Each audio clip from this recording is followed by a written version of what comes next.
Hello dear, welcome करता हूँ आप सभी को, जितने भी लोग देख रहे हैं नर्सिंग को। तो आज आप सभी के बीच में 100, जी हाँ मेरे dear, 100 most important nursing MCQ लेकर आए हैं। आज मैं 100, इसीलिए मैं आज लंबा वीडियो कर रहा हूँ।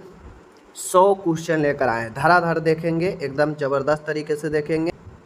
पहला क्वेश्चन है, प्रसर्व की तृतीय अवस्था समान अवधि कितनी होती है। मतलब आपको पता है first stage, second stage, third stage. तो यहाँ पे थर्ड स्टेज का नॉर्मल पीरियड पूछ रहा है। देखिए, ऐसे नॉर्मल 30 मिनट तक माना जाता है कि 30 मिनट तक जो है ये 30 मिनट हाई हो जाता है। ठीक है, 30 मिनट हाई हो जाता है। नॉर्मल आपका जो होगा 30, 15, 4, 2 कितना होता है। नॉर्मल जो है 15 घंटा, 15 मिनट होते हैं। ऐसे 15 से 30 जो है आपको देते हैं। 30 मिनट लेटेस्ट होता है, लेट होता है। ठीक है, आगे है दूसरा है समान प्रसर्व को क्या कहते हैं। देखिए, नॉर्मल तरीका पर अगर किसी को जो है लेबर हो जाए तो नॉर्मल लेबर को हम लोग यूटोसिया, डिस्टोसिया, ट्रू लेबर और सुपीरियस लेबर। तो आपको पता होना चाहिए कि जो यूटोसिया होता है इसको हम लोग दूसरे भाषा में नॉर्मल लेबर भी कहते हैं। ठीक है, आगे है तीसरा नंबर का क्वेश्चन है, अच्छा क्वेश्चन है। कहता है गर्भाशय के सबसे भीतरी परत क्या होता है। तो मैं आपको बता दूं, गर्भाशय के जो भीतरी परत में बना होता है यूट्रस, उसमें मायोमेट्रियम होता है बिचला परत। ठीक है, पेरीमेट्रियम होता है पहला परत, और मायोमेट्रियम होता है आपका भीतरी। सॉरी, ये तो कार्डियम है, तो कार्डियम तो हार्ट का हो जाएगा। ठीक है, तो ये होगा नहीं। और इंडोमेट्रियम होता है भीतरी परत। तो हमसे क्या पूछा है यहाँ पे प्रश्न, हमसे पूछा है सबसे भीतरी। तो राइट आंसर सबसे भीतरी कौन सा होगा, इंडोमेट्रियम। ऑप्शन नंबर डी सही होगा। ठीक है, लेकिन यहाँ पे जो आंसर दिया गया है ये आंसर यहाँ पे गलत है। पेरीमेट्रियम सबसे ऊपरी परत होता है, बातें को ध्यान से समझ लीजिए। ठीक है, चौथा नंबर का क्वेश्चन है, निम्न दवाइयों में से कौन सी दवाई गर्भ अवस्था के समय होने वाले दौरे को रोकने के लिए की जाती है। तो आपको पता होना चाहिए कि गर्भ अवस्था के समय अगर किसी को दौरा आता है तो वह किसका लक्षण है, एक्लेम्पसिया का। किसका, एक्लेम्पसिया का। एक्लेम्पसिया जो होता है, यह एक्लेम्पसिया में दौरा पड़ता है पेशेंट को, और उसके लिए जो बेस्ट दवा होता है वह कौन होता है, magnesium sulphate, heparin, Lasix, calcium gluconate. तो आपको पता होना चाहिए option number A calcium, magnesium sulphate जो होता है गर्भ अवस्था के समय इक्लेम्पसिया से जो है छुटकारा दिलाता है। ठीक है, या कम करता है। तो ऑप्शन नंबर ए राइट होगा। हिपेरिन आप लोग को पता है, लैसिक्स पता है, यह सूजन को कम करता है। ठीक है, तो ये सब चीज़ें आप लोग जान गए। पाँचवा नंबर का क्वेश्चन है, प्रसर्व के लिए सबसे उपयुक्त पेल्विस, आम भाषा में पेरू कहते हैं। ठीक है, पेल्विस सबसे अच्छा जो प्रसर्व के लिए माना जाता है कौन है, गायनिकोलॉइड, एंड्रॉयड, एंथ्रोपॉइड, प्लेटिपेलॉइड। तो ये चारों जो है पेल्विस का टाइप्स है, लेकिन सबसे अच्छा लेबर के लिए गायनिकॉइड पेल्विस माना जाता है। एंड्रॉयड पेल्विस पुरुषों में पाया जाता है ज़्यादातर। ठीक है, आगे है छठा नंबर का क्वेश्चन है, प्रस्तुति संकट अवस्था मतलब ऑब्स्ट्रेक्टियल इमरजेंसी का उदाहरण क्या है। मतलब प्रस्तुति में संकट का अवस्था क्या होता है, एनीमिया, प्रेगनेंसी में, रैप्चर यूट्रस में, मॉर्निंग सिकनेस, ओडीमा इन प्रेगनेंसी। तो यहाँ पे क्या करा, इमरजेंसी। तो देखिए, प्रेगनेंसी में एनीमिया एक तो आम लक्षण है। ठीक है, मॉर्निंग सिकनेस ये भी एक आम लक्षण है, ओडीमा सूजन हो जाता है ये भी आम लक्षण है। लेकिन गर्भाशय का फटना एक इमरजेंसी कंडीशन हो जाता है। ठीक है, ऑप्शन नंबर बी सही है। सातवां है, प्रसर्व के बाद के 6 सप्ताह के समय क्या कहलाता है। जैसे आज अगर किसी का प्रसर्व हुआ तो आज के बाद से 6 सप्ताह तक के समय क्या कहलाता है, एंटीनेंटल, ये तो प्रसर्व से पहले होता है। लेबर जब बच्चा जन्म लेता है वो होता है। इंट्रापार्टम जब लेबर चल रहा होता है। और पीरिपेनियम जो होता है प्रसव उपरांत, इसी को हम लोग प्यूरिपेनियम को जो है कहते हैं प्रसर्व के बाद 6 सप्ताह का समय। ठीक है, आगे है आठवां है, वह दवा जो गर्भाशय संकुचन की रोकथाम के लिए प्रयोग की जाती है। यहाँ पे क्या कर रहा है, यूट्रस के कंट्रैक्शन को रोकने वाली दवा। ठीक है, रोकने वाली, चालू नहीं।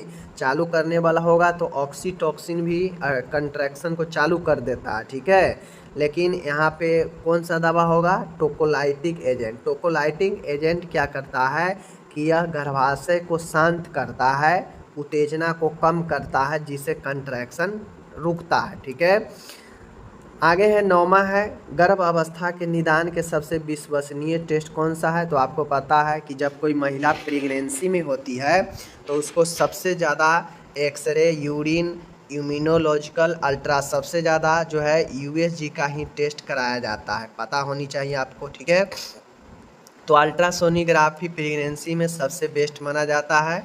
निम्नलिखित में से किस अवस्था में मां को स्तनपान नहीं कराना चाहिए? एक महिला को कब स्तनपान नहीं कराना चाहिए?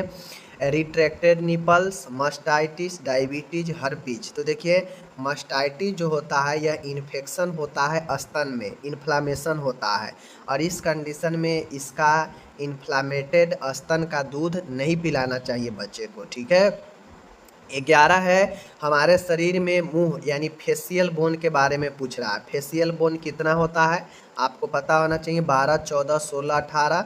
तो right answer 14 is the right answer. ठीक है, आगे है 12 है, यूट्रस का आकार कैसा होता है, यानी गर्भाशय का आकार कैसा होता है? बादाम जैसा, डोम जैसा, नाशपाती जैसा, अन्य। तो आप पढ़ते आ रहे हैं 10वां से, नाशपाती के जैसे होता है। ठीक है, 13 नंबर का क्वेश्चन है, सेल के पावर हाउस को क्या कहते हैं? मतलब सेल के जो एनर्जी हाउस होता है उसे क्या कहते हैं? सेंट्रोजोन, माइटोकॉन्ड्रिया, ठीक है, गोल्जी अपार्टस और अन्य। तो माइटोकॉन्ड्रिया को हम लोग कोशिका का एनर्जी गृह, ऊर्जा गृह कहते हैं। ठीक है, 14 है, विटामिन ए की कमी से कौन सा रोग होता है? रतौंधी, बेरी, सूखा रोग, अन्य। तो आपको पता होना चाहिए रतौंधी विटामिन ए की कमी से होता है, ज़्यादातर गाजर वगैरह खाइए। बेरी विटामिन बी के, सूखा रोग विटामिन डी के कमी से। ठीक है, पता होनी चाहिए। 15 है, टाइफाइड के जांच के लिए कौन सा परीक्षण किया जाता है? आपको पता है टाइफाइड होता किसके कारण है? तो साइमोनोला टाइफी के कारण होता है। Widal test, western blot test, ELISA test, अन्य टेस्ट।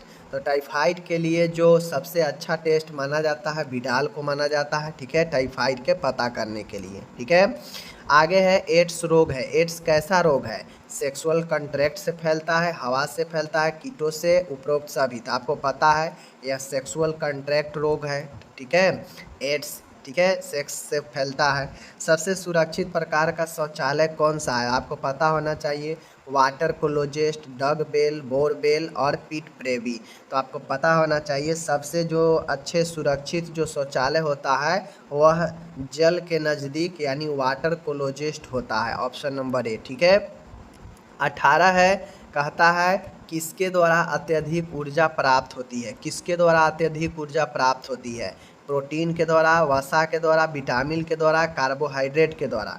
तो देखिए, वसा तो बॉडी के लिए गड़बड़ होता है, ज़्यादा फैट जो है लेना सही के शरीर के लिए सही नहीं है क्योंकि ये मोटापा देता है, लेकिन फैट सबसे ज़्यादा एनर्जी भी देता है। ये बात को आप लोगों को ध्यान में रखना पड़ेगा।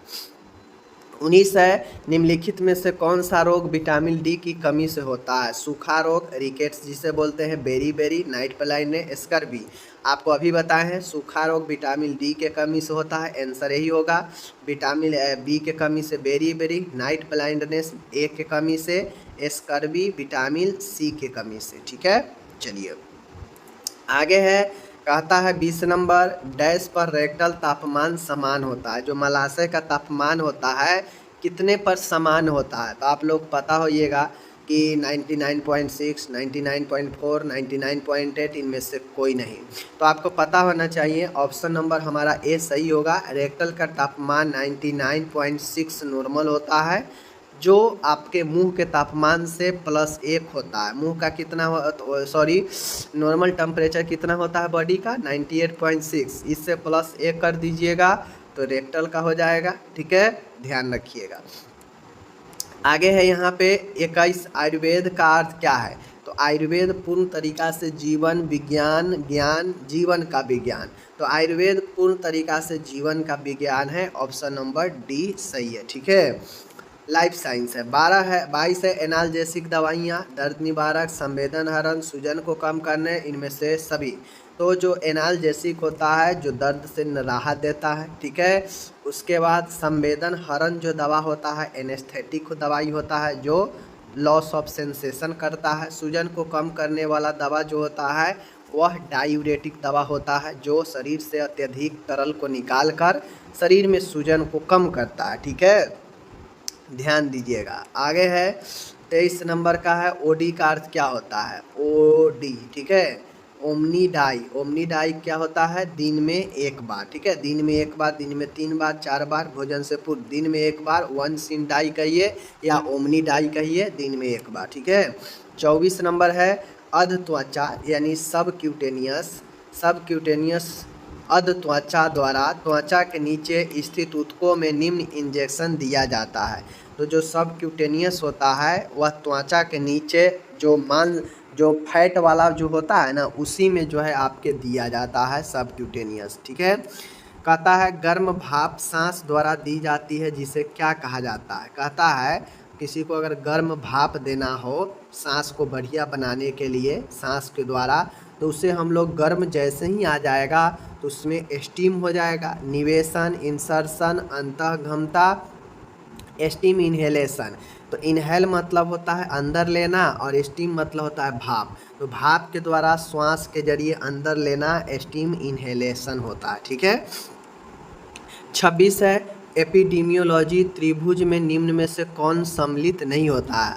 अब जो एपिडेमियोलॉजी पता होगा आपको कि एक होता है आपका होस्ट होता है, ठीक है, एक होता है आपका वातावरण होता है, ठीक है, और एक आपका होता है एजेंट होता है। कारक, वातावरण और होस्ट। ठीक है, वातावरण, कारक और आपका जो है पोषक वही होता है, समझ गए ना, एजेंट। तो इनमें से समूह जो है नहीं होगा। ठीक है, चलिए आगे है 27 है एस्क्लेरेसिस लम्ब्रेवाइड एक प्रजाति है किसका। आपको पता होना चाहिए कि एस्क्लेरेसिस जो होता है वह एक गोल कृमि का प्रजाति है। जो कीड़ा जो होता है गोल कृमि, फीता कृमि, छोटे कृमि, अंकुश कृमि, तो गोल कृमि एस्क्लेरेसिस लम्ब्रिक्वाइड्स जो है गोल कृमि का प्रजाति। ठीक है, 28 है पोलियोमेलाइटिस का कारण क्या होता है। पोलियोमेलाइटिस मुख मार्ग, मलीय मार्ग, मुख मलीय त्वचा के संपर्क। आपको पता होना चाहिए कि जो आपका पोलियोमेलाइटिस होता है यह मुंह और मल दोनों रास्ते से फैल सकता है। ठीक है, पोलियो जिसको बोलते हैं। 29 है universal immunization programme, universal UPI, ठीक है, UPI universal programme, UIP universal immunization programme का पुराना नाम क्या है। पुराना नाम ईपीआई, ठीक है, पीपीआई, बीएफएचआई, आरसीएच। ठीक है, ये आप तीनों का जो है लिखिए, फुल फॉर्म तीनों का आप लोग कमेंट में बताइए। इसका right answer EPI expanded programme of immunization. ठीक है, उसके बाद है 30 है क्लोएस्ट्रम स्रावित होता है। क्लोएस्ट्रम क्या है, यह प्रथम मिल्क होता है जो स्तन से निकलता है बच्चे के जन्म के बाद, शिशु के जन्म के बाद पहले 7 दिन तक, शिशु के जन्म के बाद पहले 15 दिन तक, शिशु के जन्म के पहले 3 दिन तक, शिशु के जन्म के बाद प्रथम 30 दिन तक। जो सबसे इस ऑप्शन में कम होगा वही राइट आंसर होगा। ठीक है, सबसे कम कौन है, यहाँ 7 है, 15 है, 30 है, 3 है, तो राइट आंसर ऑप्शन सी होगा। ठीक है, 31 नंबर है नवजात शिशु का पहला मल कहलाता है। तो आपको ये भी पता है नवजात शिशु के पहला मल पीला होता है, काला होता है, यूकोनियम होता है, म्यूकोनियम होता है। तो पहले मल को म्यूकोनियम कहते हैं। ठीक है, आगे है 32 नंबर समान शिशु का अपगार कितना होता है। अपगार आप लोग को पता है 0 से 3, ठीक है, 7 से 10, ठीक है, तो समान अपगार स्कोर कितना, 4 से 6, ठीक है, 7 से 10, 0 से 3, 5 से 6। तो आपको पता होना चाहिए कि जो समान अपगार स्कोर होता है 7 से 10 माना जाता है, इसमें बच्चा बेस्ट माना जाता है। और अपगार स्कोर जो है जन्म के 1 घंटे के भीतर करना चाहिए। ठीक है, कहता है वह रोग जिसमें कॉप्लिक स्पॉट दिखते हैं। कॉप्लिक स्पॉट जो छोटे छोटे जो लाल लाल धब्बा दिखते हैं वह किस में दिखते हैं, हैजा में, मिजल्स जिसे खसरा कहते हैं, कुकुर खांसी में, मियादी बुखार, टाइफाइड में। तो जो खसरा होता है इस खसरा में, मिजल्स में जो है कॉप्लिक स्पॉट देखते हैं। 34 है HIV संक्रमण से पीड़ित बच्चों को दिया जाने वाला उपचार क्या होता है। तो FRT, ART, OPT, MDT, ठीक है, मल्टी ड्रग रेसिस्टेंट, ये अलग होता है। ठीक है, ART एंटी रेट्रोवायरल जो थेरेपी होता है, ऑप्शन नंबर ए बी सही होता है, HIV में दिया जाता है, ठीक है, ART थेरेपी।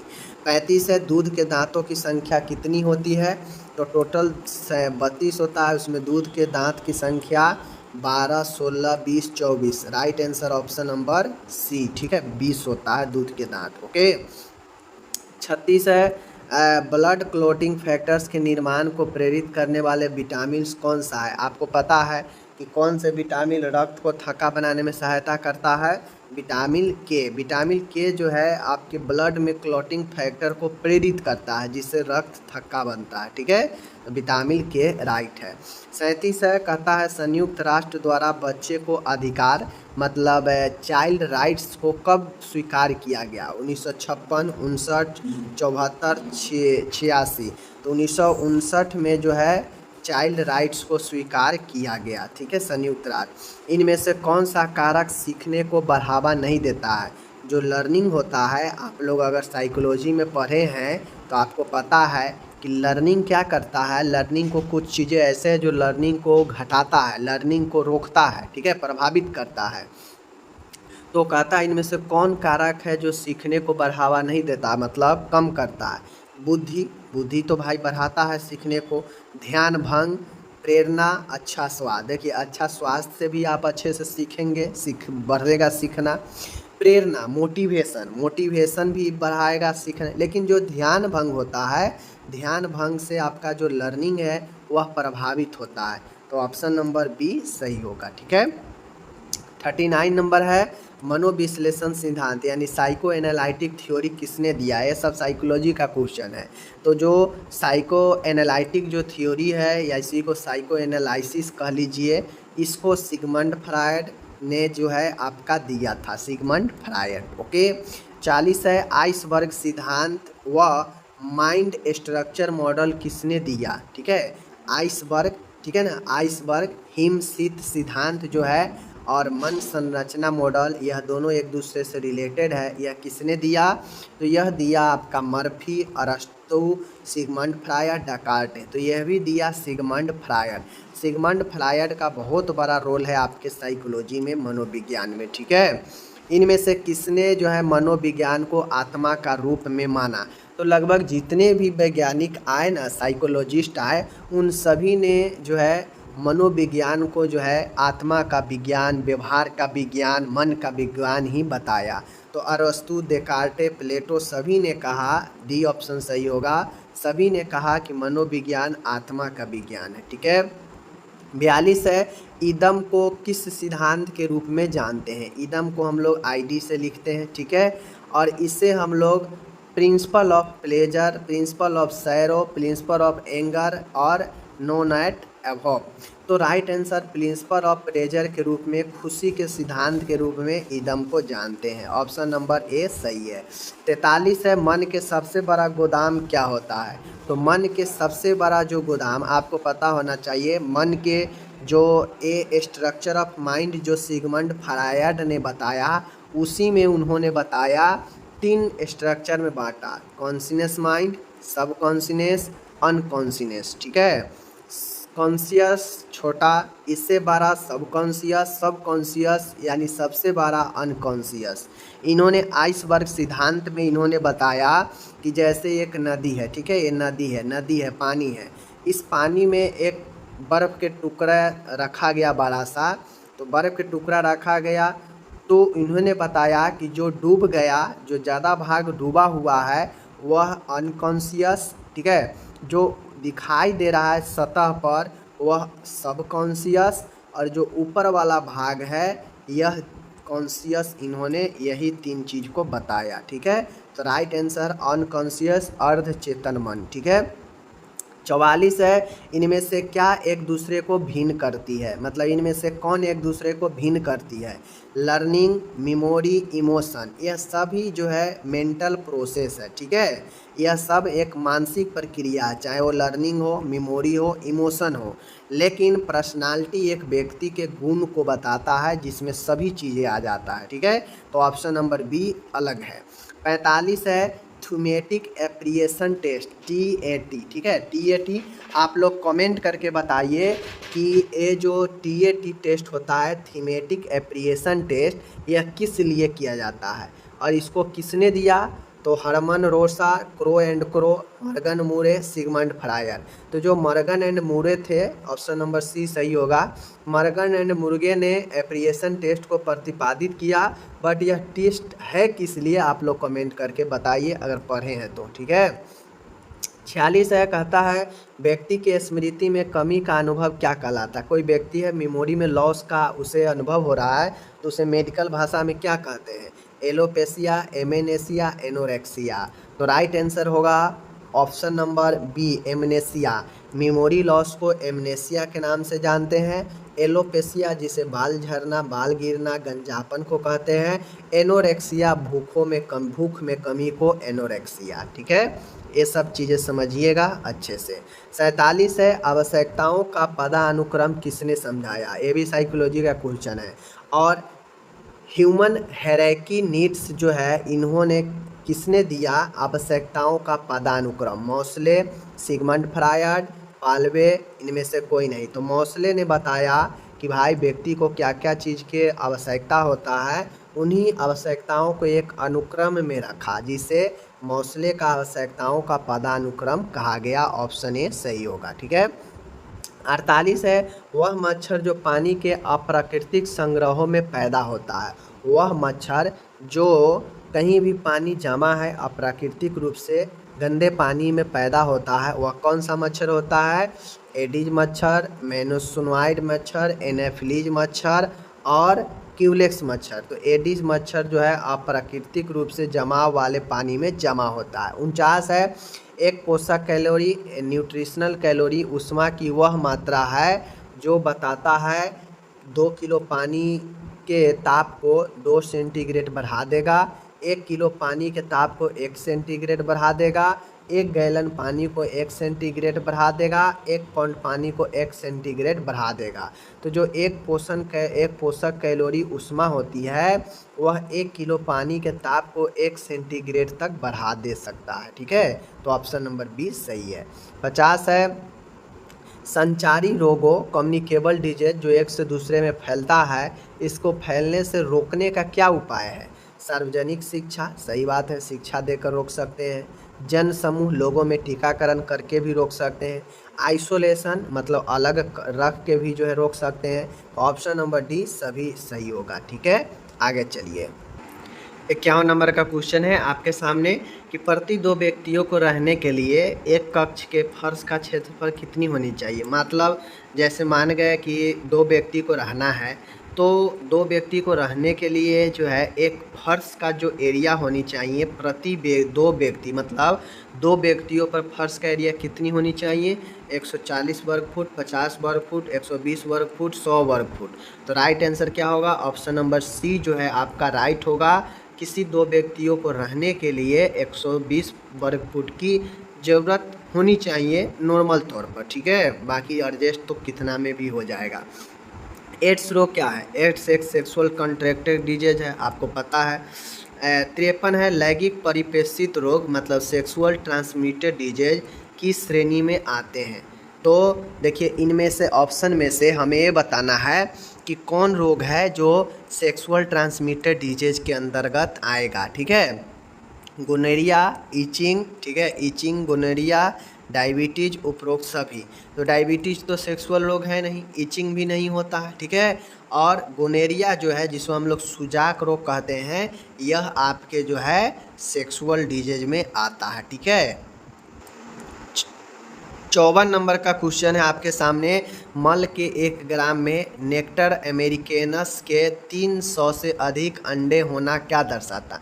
मान गए किसी को पॉटी का, ठीक है, पॉटी का जांच किया गया, मल का जांच किया गया, और मल के 1 ग्राम अगर जांच किया गया तो उसमें अगर 300 से अधिक नेक्टर अमेरिकेनस का अंडा पाया गया 1 ग्राम में, तो वह क्या होता है, क्या दर्शाता है? रोगी स्वतः ठीक हो जाएगा? क्या वह स्वतः ठीक हो सकता है 300 अंडे पर? महत्वपूर्ण सार्वजनिक स्वास्थ्य समस्या, रोगी स्वस्थ है उपरोक्त में से सभी। तो अगर 1 ग्राम पोटी में अगर 300 अंडे अगर पाए जाते हैं इसके, तो समझ लीजिए कि यह एक सार्वजनिक स्वास्थ्य की समस्या है, ठीक है, जो लोगों को नहीं पता है।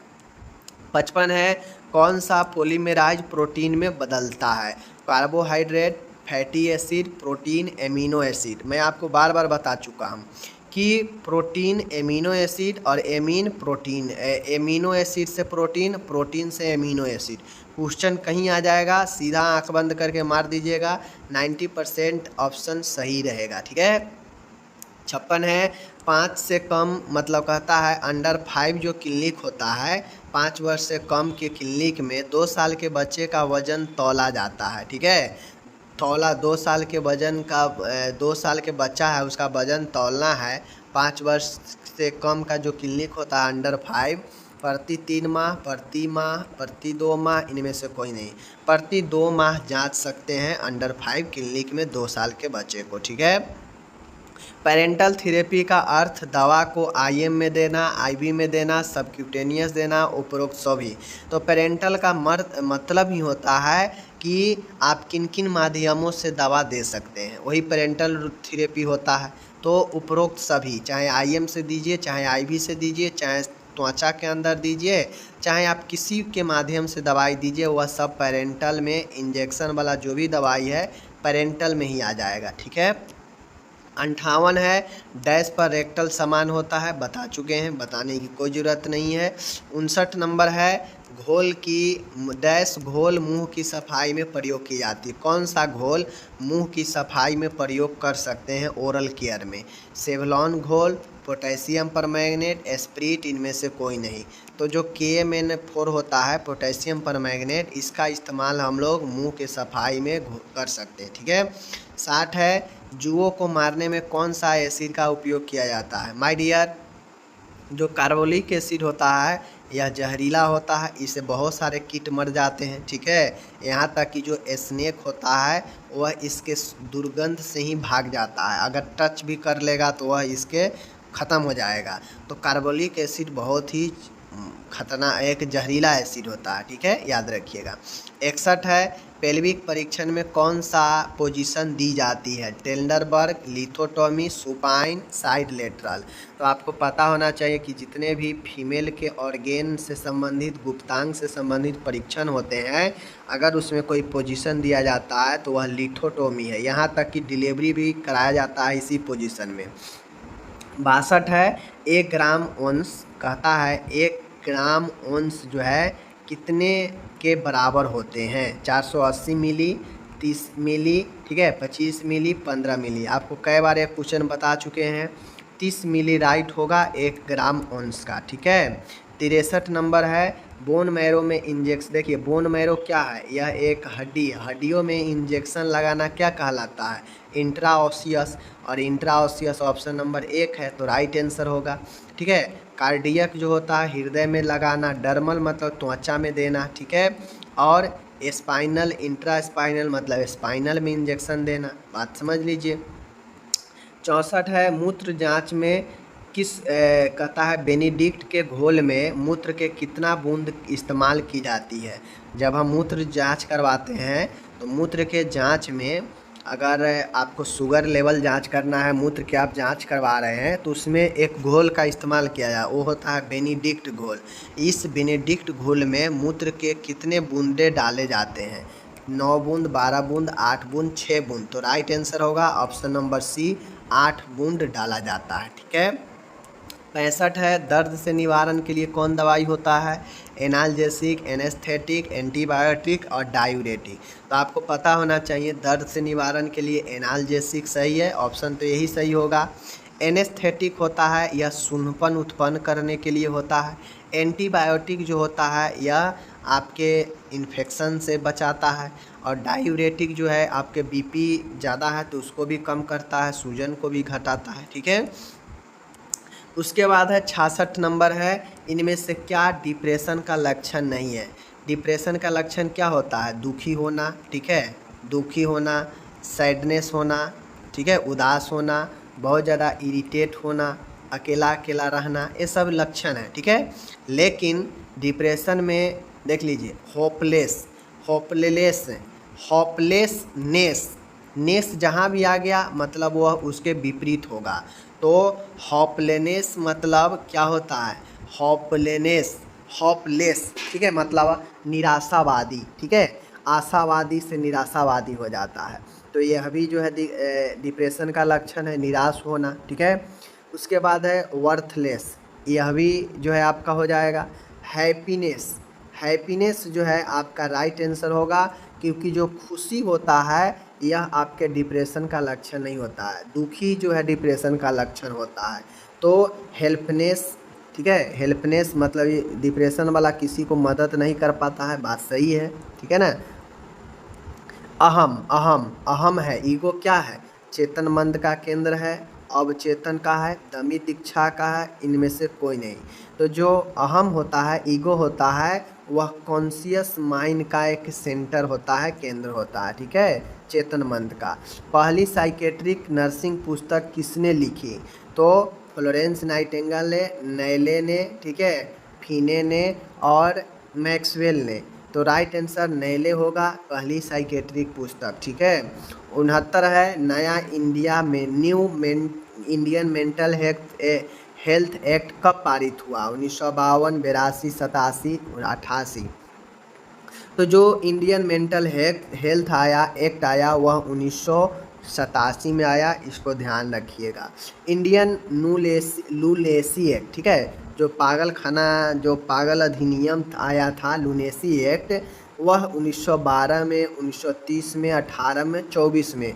तो राइट आंसर 1912 में जो है इंडियन लूनेसी एक्ट आया, ओके। 71 है, किसी बाह्य वस्तु अथवा स्थिति का गलत अर्थ लगा लेना क्या कहलाता है। देखिए बहुत लोगों में होता है, ये सब मेंटल हेल्थ का क्वेश्चन है, ठीक है। बहुत लोगों में क्या होता है कि कोई व्यक्ति होता है और वह व्यक्ति किसी चीज़ को गलत तरीके से समझ लेता है, गलत उसे जो है भ्रम पैदा हो जाता है, ठीक है, या गलत अर्थ लगा लेता है। तो इसे हम लोग क्या कहते हैं, भ्रम कहते हैं, भ्रांति कहते हैं, विभ्रांता और भय कहते हैं। तो राइट आंसर डेलूजन होता है, भ्रांति होता है, जो व्यक्ति किसी चीज़ को गलत अर्थ लगा लेता है, ठीक है। 72 है, नींद में होने वाले भ्रम को, देखिए नींद में हिप्नो जो होता है, हिप्नो से रिलेटेड जब भी क्वेश्चन आएगा, आंसर आएगा, तो जैसे ही हिप्नो देगा ना, समझ जाइएगा कि वह सोने से रिलेटेड है। तो नींद में होने वाले भ्रम को हिप्नोगॉगिक भ्रम, टिप्नोपॉमिक भ्रम, क्रियात्मक भ्रम, कोई नहीं। तो जो हिप्नोगॉगिक भ्रम होता है, सोने से रिलेटेड भ्रम होता है, ठीक है। खुले स्थान से डर लगना, एल्गोफोबिया, जेनोफोबिया, एगोफोबिया, एगोराफोबिया और एक्रोफोबिया। तो देखिए जो एक्रोफोबिया होता है, कोई व्यक्ति ऊंचाई पर चढ़ गया है और उसे ऊंचाई पर से ऊंचे स्थानों से डर लगता है, तो उसे एक्रोफोबिया कहते हैं, ठीक है। खुले स्थान से डर लगना मतलब एगोराफोबिया, ठीक है, व्यक्ति खुले स्थान से डर लगता है, उसे भीड़ भाड़ में रहना पसंद रहेगा, ठीक है, उसे जो है खुले स्थानों से डर लगेगा, तो उसे जो है एगोराफोबिया होगा, ठीक है। मलेरिया का कारण क्या होता है, आपको पता है, क्यूलेक्स मच्छर, female Anopheles, Aedes aegypti, sand fly. तो मलेरिया मादा एनाफ्लीज के काटने से होता है, फीमेल एनाफ्लीज, ठीक है, राइट आंसर। 75 है, डेंगू फीवर का कारण क्या है, डेंगू फीवर का कारण क्यूलेक्स मच्छर, एनाफ्लीज, एडिस एजिप्टी, फ्लाई। तो जो एडिस एजिप्टी होता है, इसके कारण डेंगू बुखार होता है, पता होनी चाहिए। कॉप्लिकेस या उसको हम लोग डेंगू वायरस भी कह सकते हैं, तो वो भी होता है। कॉप्लिक स्पॉट पाए जाते हैं कहाँ पे, मिजल्स में, एड्स में, मम्स में, डिप्थेरिया में। तो आपको पता है मिजल्स में कॉप्लिक स्पॉट देखने को मिलता है, ठीक है। टाइफाइड का अन्य नाम क्या है, टाइफाइड का कारण क्या है, सल्मोनेला, एनाफ्लीज, स्टेफाइलोकोकस, न्यूमेनोकोकस, ठीक है। आपको पता है सल्मोनेला टाइफी के कारण जो है टाइफाइड होता है, तो Salmonella is the right answer, ठीक है। 78 है, मिजल्स का उद्भावन अवधि। देखिए इनक्यूबेशन पीरियड आपके एग्जाम में एक न एक पूछेंगे ही, तो इसमें से मिजल्स का इनक्यूबेशन पीरियड कितना होता है। इनक्यूबेशन पीरियड आपको पता है कि कोई इन्फेक्शन बॉडी में प्रवेश करने से लेकर और बॉडी में जब तक इन्फेक्शन दिखता है, इस अवधि को हम लोग इंक्यूबेशन पीरियड कहते हैं। ठीक है, 3 से 7 दिन, 7 से 14, 1 से 3 वीक और 7 से 28 दिन। तो राइट आंसर 7 से 14 दिन मीजल्स का इंक्यूबेशन पीरियड। ओके, मीजल्स का कारण क्या होता है? खसरा किसके कारण होता है? रूबेला वायरस, पैरामेक्सिको वायरस, ठीक है, और वेरिसोला जोस्टर और उसके बाद वेरियोला वायरस। ठीक है, याद रखिएगा। तो जो मीजल्स होता है, मीजल्स के कारण क्या होता है? सबसे पहले समझिए, मीजल्स एक वायरस वाला रोग है। ठीक है, वायरस वाला रोग है, वायरस के कारण होता है। तो देखिए, मीजल्स जो होता है यह पैरामेक्सिको वायरस फैमिली के कारण होता है। ठीक है, पैरामेक्सिको वायरस में बहुत सारे वायरस होते हैं, यह फैमिली माना जाता है। तो जो रूबेला वायरस होता है, इसके कारण मीजल्स आपका होता है। ठीक है, ये बातें ध्यान में रखिए। आगे है पैंक्रीडाइटिस। देखिए, एक क्वेश्चन समझिए, पेनकार्डाइटिस एक होता है, पेनकार्डाइटिस, ठीक है, पेरिकार्डाइटिस एक होगा आपका पेरिकार्डाइटिस, और ये है पेनकार्डाइटिस। पेनकार्डाइटिस का मतलब होता है कि आपके हृदय के, चाहे वो प्रथम भाग हो, चाहे मध्यम भाग हो, चाहे आंतरिक भाग हो, तीनों भाग में समस्या होगा, यानी इंटायर आपके हार्ट के इंटायर भाग में प्रॉब्लम है, तो उसे पेनकार्डाइटिस कहेंगे। ठीक है, और अगर पेरिकार्डाइटिस कहेगा तो पेरिकार्डियम। ठीक है, मायोकार्डाइटिस कहेगा तो मध्यम लेयर, इंडोकार्डाइटिस कहेगा तो आंतरिक लेयर में। समझ गए? तो इनमें से सभी ऑप्शन सही होगा, क्योंकि पेनकार्डाइटिस में तीनों आ जाता है। ठीक है, मोतियाबिंद का उपचार। मोतियाबिंद का इफेक्टिव उपचार क्या होता है? सर्जरी, मेडिकल, एंटीबॉडीज, कोई नहीं। तो अगर किसी को कैटरैक्ट मोतियाबिंद होता है तो मोस्ट इफेक्टिव उपचार सर्जरी होता है। ठीक है, याद रखिएगा। आगे है सिफिलिस का जीवाणु का। सिफिलिस किसके कारण होता है? तो HIV, ट्रेपेनोमा पैलिडम, सिंगेला, ई कॉली। तो जो सिफिलिस होता है वह ऑप्शन नंबर बी, ट्रिपेनोमा पैलिडम के कारण होता है, यह जीवाणु है। ठीक है, डॉट्स का उपचार है। डॉट्स किसका उपचार है? टीबी का है, लेप्रोसी का है, एड्स का है, ठीक है, या फिर सिफिलिस का है। तो आपको पता होना चाहिए कि टीबी में डॉट्स चलता है। ठीक है, ठीक है, उसके बाद एड्स में आपका क्या चलता है? ART। अभी ऊपर आप देखें एंटी रेट्रोवायरल थेरेपी। लेप्रोसी में क्या चलता है, आप लोग कमेंट करके बताइए। ठीक है, उसके बाद है यहाँ पे नर्सिंग शब्द का व्युत्पन्न लैटिन शब्द से हुआ है। मतलब जो नर्सिंग है, यह हमारा नर्सिंग जो इंग्लिश में हम लोग लिखते हैं, इसका लैटिन भाषा क्या है? किस लैटिन भाषा से उत्पन्न हुआ है? नोट्रियस, नोट्रिटिव, ठीक है, नर्चर, नोट्रोपिन। तो राइट आंसर न्यूट्रिस से जो है आपका नोट्रियस बना है, और इसी से जो है यह नर्सिंग शब्द आया है। ठीक है, याद रखिएगा ऑप्शन ए।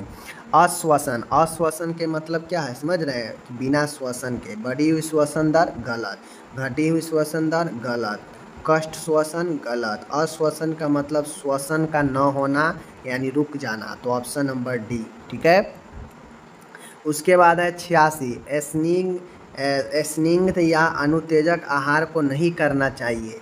कैसे? सेक कर, भून कर, उबाल कर, बघार कर।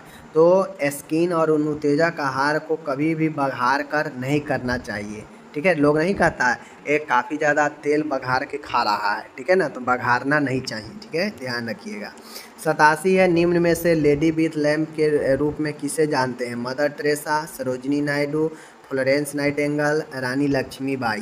तो राइट आंसर जो होगा लेडी विथ लैम्प के नाम से, अगर आप लोग नाइटिंगेल के अगर आप लोग जानते हैं जीवनी को, तो लेडी विथ लैम्प क्यों कहा जाता है, ये भी आपको पता होगा। ऑप्शन नंबर सी राइट होगा। ठीक है, 88 है, संप्रेषण का आवश्यक कंपोनेंट घटक क्या होता है? सेंडर। कम्युनिकेशन में सेंडर होता है, होता है। कम्युनिकेशन में मैसेज होता है, होता है। कम्युनिकेशन में चैनल होता है, होता है। ठीक है, कम्युनिकेशन में रिसीवर भी होता है। ठीक है, चैनल को मीडियम भी कहते हैं। तो ये सारा चीज़ होता है, इसलिए सभी होगा। ऑप्शन डी सही। 89 है, यहाँ पे विश्व स्वास्थ्य संगठन का मुख्यालय कहाँ है? तो विश्व स्वास्थ्य संगठन का जो मुख्यालय है स्विट्जरलैंड, जनेवा में। ठीक है, कहाँ पे? स्विट्जरलैंड के जिनेवा में स्थित है। ऑप्शन नंबर ए सही है। और एशिया के क्षेत्रीय संगठन के मुख्यालय के बारे में पूछेगा तो वो न्यू दिल्ली में है। विश्व स्वास्थ्य संगठन का एशिया का क्षेत्रीय मुख्यालय आपका पूछेगा तो न्यू दिल्ली में है। ठीक है, आगे है, कहता है प्लूरल कैविटी के पस, ठीक है ना, कहता है प्लूरल कैविटी के पस होना क्या कहलाता है। आपके जहाँ पे फेफड़ा है, आपको पता है कि फेफड़ा के दोनों साइड आपके कैविटी है, जहाँ पे फेफड़ा अंदर में रहता है, इसे प्लूरल कैविटी कहते हैं। ठीक है, तो इस प्लूरल कैविटी में फेफड़ा के चारों ओर अगर पस भर जाता है तो उसे हम लोग क्या कहते हैं, पाइएमा, एम्फाइमा, सेप्टेसेमिया, एम्फाइसमा। तो देखिए प्लूरल फेफड़ा में अगर हवा भर जाए, ठीक है, फेफड़ा के जो एल्वोली होता है ना, एल्वोली में अगर हवा भर जाए और एल्वोली बढ़ जाए तो उसे एम्फाइसमा कहेंगे, हवा भरने को। और अगर प्लूरल कैविटी में अगर प्लूरल के फेफड़ा के चारों ओर अगर पस भर जाए, द्रव भर जाए, पस भर जाए तो उसे एम्फाइमा कहेंगे। ठीक है, ध्यान रखिएगा। हो गया। 91 नंबर का क्वेश्चन है, निम्न विकार में से सीरम बिलिरुबिन का स्तर बढ़ा हुआ पाया जाता है, किस समस्या में बिलिरुबिन लेवल बढ़ जाता है। आप लोग को पता है, hypertension, jaundice, acute renal failure, gall stone. तो बिलिरुबिन बढ़ता है कब, जब जॉन्डिस का लक्षण दिखाई देता है। ठीक है, 92 है, एंटासिड का क्या कारण है। तो एंटासिड का सीधा सीधा काम है कि यह जो है आपके गैस को ज़्यादा आपके कम करता है, ज़्यादा गैस को कम करता है, पाचन में सहायता, गलत। गैस्ट्रिक मोटिलिटी को कम करना, ठीक है। उसके बाद है स्टोमक में एसिडिटी कम करना, सही है। ठीक है, तो इसलिए राइट आंसर क्या होगा, स्टोमक में एसिडिटी को कम करना एंटासिड का काम है। 93 है, पेप्टिक अल्सर के सबसे कॉमन साइट क्या है, ओसोफेगस, ड्यूडेनम, पाइलोरस, ठीक है, और पेरिटोनियम। तो देखिए मैं आपको बता दूं, जो पेप्टिक अल्सर होता है वह आपके ड्यूडेनम से लेकर स्टोमक से लेकर एसोफेगस तक भी हो सकता है, but most common site duodenum होता है। ठीक है, याद रखिएगा। आगे चलिए, मैकबर्नी पॉइंट पर दर्द निम्न रोग का लक्षण है। मैकबर्नी पॉइंट में जहाँ पे आपके पेट के नाभि के साइड में दर्द होता है तो वह McBurney point intestine obstruction, appendicitis, peritonitis, none of the above. तो जिसको अगर एपेंडिसाइटिस होता है, अपेंडिक्स का समस्या होता है, तो उसको जो है पेट के साइड में, ठीक है ना, पेट के साइड में, नाभि के साइड में दर्द होता है मैकबर्नी पॉइंट पर, और वह एपेंडिसाइटिस में होता है। ठीक है, इंसुलिन इंजेक्शन हेतु किस रूट दिया जाए, आपको पता है, सब क्यूटेनियस, इंट्रामस्कुलर, इंट्राडर्मल। तो जो इंसुलिन का इंजेक्शन है, आपको पता है कि नाभि से 4 अंगुली हट कर आसपास में साइड में लगाते हैं, तो उसमें देखते होइएगा कि हल्का सा स्टोमक के चमड़ा सहित, मांस सहित उठाते हैं, उसमें इंजेक्शन लगा देते हैं। ठीक है, तो वह सब क्यूटेनियस होता है, बासा वाला भाग को उठाते हैं, फैट वाला, और उसमें चुभो देते हैं इंजेक्शन को, तो वह सब क्यूटेनियस होता है। ठीक है, ऑप्शन नंबर ए सही होगा। ठीक है, आगे चलिए। 95 है, हीमोग्लोबिन की मात्रा को जांचने के लिए क्या इस्तेमाल किया जाता है। माय डियर, हीमोग्लोबिन के मात्रा के लिए हम लोग लेते हैं डिस्टिल वाटर, लेते हैं नॉर्मल सलाइन लेते हैं, और साथ में कुछ केमिकल होता है, चाहे आप HCl का उपयोग करें या फिर NaHCl, Na 10% HCl का इस्तेमाल करें। ठीक है, ये आपके ऊपर है। तो ए option number B right answer होगा। ठीक है, आगे हम लोग चलते हैं। 96 है, गर्भवती महिला को कौन कौन से संक्रमण के लिए जांच किए जाने चाहिए, गर्भवती महिला को कौन कौन से संक्रमणों के लिए जांचना चाहिए। तो देखिए, गर्भवती महिला को हम लोग HIV, हेपेटाइटिस बी और सिफिलिस का जांच करते हैं। ठीक है, गर्भवती के समय, ऑप्शन नंबर बी। ठीक है, 97 है, पार्टोग्राफ आप लोग को पता है कि बच्चा जब जन्म लेता है तो उसके इवेल्युएशन के लिए, आंकलन के लिए, ठीक है, उसके असेसमेंट के लिए पार्टोग्राफ पर एक ग्राफ होता है, जिस पर बच्चे के कंडीशन और प्रसव से लेकर बच्चे के जन्म तक सारे एक्टिविटी को उस पर दर्शाया जाता है। और वो पार्टोग्राफ जो है बताता है अल्टर लाइन, ठीक है, अलर्ट लाइन और एक्शन लाइन में कितने घंटों का अंतर होता है। एक होता है अलर्ट लाइन, एक होता है एक्शन लाइन, ठीक है। इन दोनों के बीच कितने का अंतर होता है पार्टोग्राफ में, 2 घंटे का, 3 घंटे, 4 घंटे, 6 घंटे। तो जो अलर्ट लाइन होता है और वो जो एक्शन लाइन होता है, इन दोनों के बीच जो अंतर होता है 4 घंटे का होता है, ठीक है, याद रखिएगा। 98 है यहाँ पे, जन्म के कितने समय बाद नवजात शिशु को स्तनपान शुरू करवा देना चाहिए, ठीक है। नवजात अगर कोई बच्चा जन्म लेता है तो जन्म के कितने दिन के बाद शिशु को स्तनपान शुरू करवा देना चाहिए, ठीक है, कितने देर के बाद, 1 घंटे के भीतर, 2 घंटे के बाद, चिकित्सक के कहने पर 6 घंटे के बाद। तो 1 घंटे के भीतर जो है स्तन को पकड़वा देना चाहिए माँ के, ठीक है। 99 है, समान प्रसर में स्तन कितना खून बहता है, नॉर्मल लेवल होता है, ठीक है। नॉर्मल जो प्रसर्व होता है, समान अगर बच्चा जन्म अगर कोई महिला दे रही है तो उसमें खून कितना बहता है, ठीक है, कितना खून बहता है तो आपको पता होनी चाहिए। कितना खून बहता है, 100 ml, 300 ml, 500 ml, 700 ml। तो लगभग 500 ml जो है नॉर्मल प्रेशर में खून निकल जाती है, ठीक है। और आखिरी आज का क्वेश्चन है 500 ml, आखिरी 100वां नंबर का क्वेश्चन है, बायोमेडिकल बेस्ड रूल्स के अनुसार, आप लोग जानते हैं बायोमेडिकल बेस्ड रूल्स पढ़े हैं, उसके अनुसार प्लेसेंटा को कौन से थैली में डाला जाना चाहिए, पीली थैली, लाल थैली, काली थैली, नीली थैली, ठीक है। ये बायोमेडिकल बेस्ड रूल्स को आप लोग को अच्छे से जानना चाहिए, इसके लिए पर्सनल हम वीडियो बना चुके हैं, ठीक है। तो जो प्लेसेंटा या जो भी मानव के कटे फटे अंग निकलते हैं वह सब के सब पीली थैली में जमा होता है, ठीक है। आज मैंने आपको 100 क्वेश्चन करा दिया। डेली वीडियो आपको जो है डलेगा सुबह में, आप लोग जो है आकर अपना जो है इसको ट्राई कर सकते हैं कि आप कितना इसमें जानते हैं कितना नहीं जानते हैं, ठीक है। और सभी क्वेश्चन आप nursingyan.com से भी पढ़ सकते हैं, गूगल से, ओके।